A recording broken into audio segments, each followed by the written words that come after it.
There fell on them, emerging now and again from the confused babble of hoarse shouts, the one clear word: murder.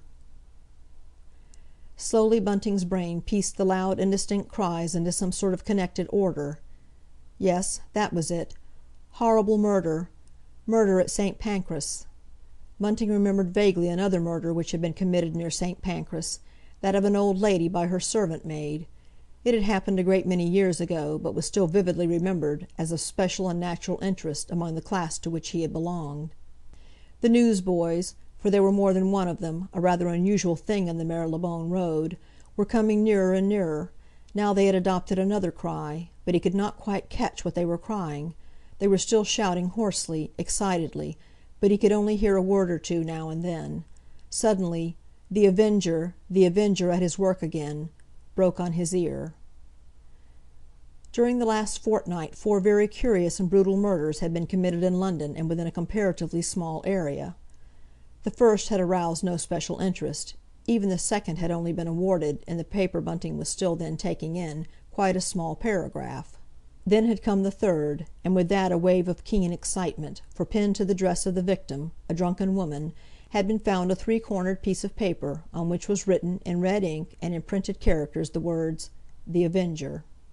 It was then realized, not only by those whose business it is to investigate such terrible happenings, but also by the vast world of men and women who take an intelligent interest in such sinister mysteries, that the same miscreant had committed all 3 crimes, and before that extraordinary fact had had time to soak well into the public mind, there took place yet another murder, and again the murderer had been to special pains to make it clear that some obscure and terrible lust for vengeance possessed him.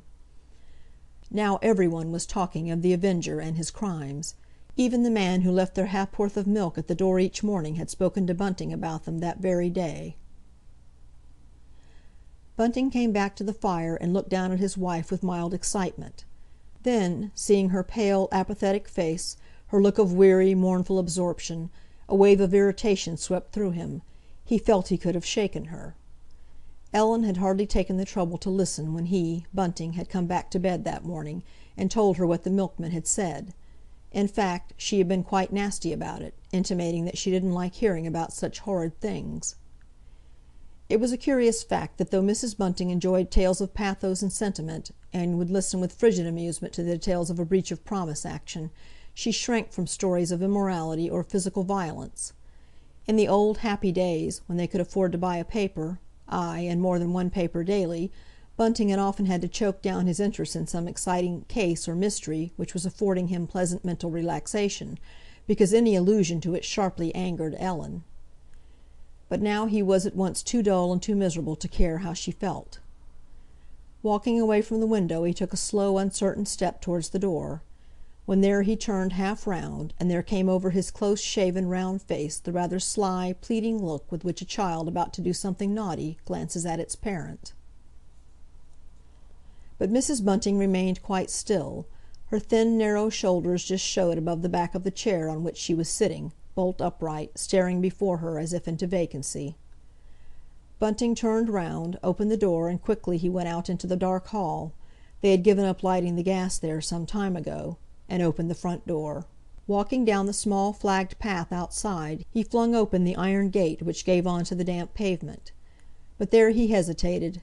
The coppers in his pocket seemed to have shrunk in number, and he remembered ruefully how far Ellen could make even 4 pennies go. Then a boy ran up to him with a sheaf of evening papers, and Bunting, being sorely tempted, fell. "Give me a Sun," he said roughly, "Sun or Echo." But the boy, scarcely stopping to take breath, shook his head. "Only penny papers left," he gasped. "What'll you 'ave, sir?" With an eagerness which was mingled with shame, Bunting drew a penny out of his pocket and took a paper—it was the Evening Standard—from the boy's hand. Then very slowly he shut the gate and walked back through the raw, cold air up the flagged path, shivering yet full of eager, joyful anticipation. Thanks to that penny he had just spent so recklessly, he would pass a happy hour, taken for once out of his anxious, despondent, miserable self. It irritated him shrewdly to know that these moments of respite from carking care would not be shared with his poor wife, with careworn, troubled Ellen. A hot wave of unease, almost of remorse, swept over Bunting. Ellen would never have spent that penny on herself, he knew that well enough, and if it hadn't been so cold, so foggy, so drizzly, he would have gone out again through the gate and stood under the street lamp to take his pleasure. He dreaded with a nervous dread the glance of Ellen's cold, reproving, light blue eyes. That glance would tell him that he had had no business to waste a penny on a paper, and that well he knew it. Suddenly the door in front of him opened, and he heard a familiar voice saying crossly, yet anxiously, "What on earth are you doing out there, Bunting? Come in, do. You'll catch your death of cold. I don't want to have you ill on my hands as well as everything else." Mrs. Bunting rarely uttered so many words at once nowadays. He walked in through the front door of his cheerless house. "I went out to get a paper," he said sullenly. After all, he was master. He had as much right to spend the money as she had. For the matter of that, the money on which they were now both living had been lent, nay, pressed on him, not on Ellen, by that decent young chap, Joe Chandler. And he, Bunting, had done all he could. He had pawned everything he could pawn, while Ellen, so he resentfully noticed, still wore her wedding ring. He stepped past her heavily, and though she said nothing, he knew she grudged him his coming joy.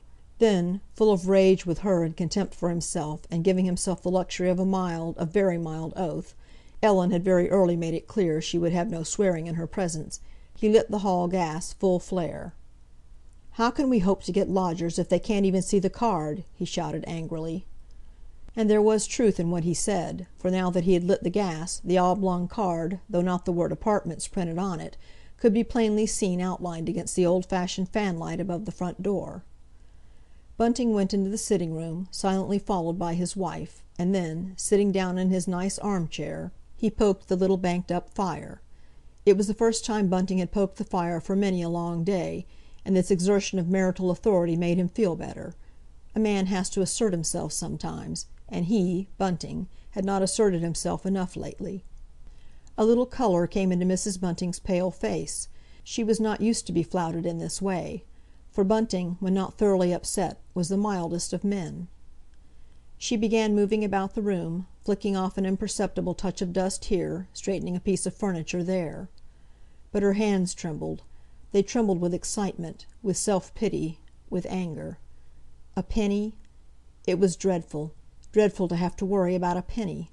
But they had come to the point when one has to worry about pennies. Strange that her husband didn't realize that.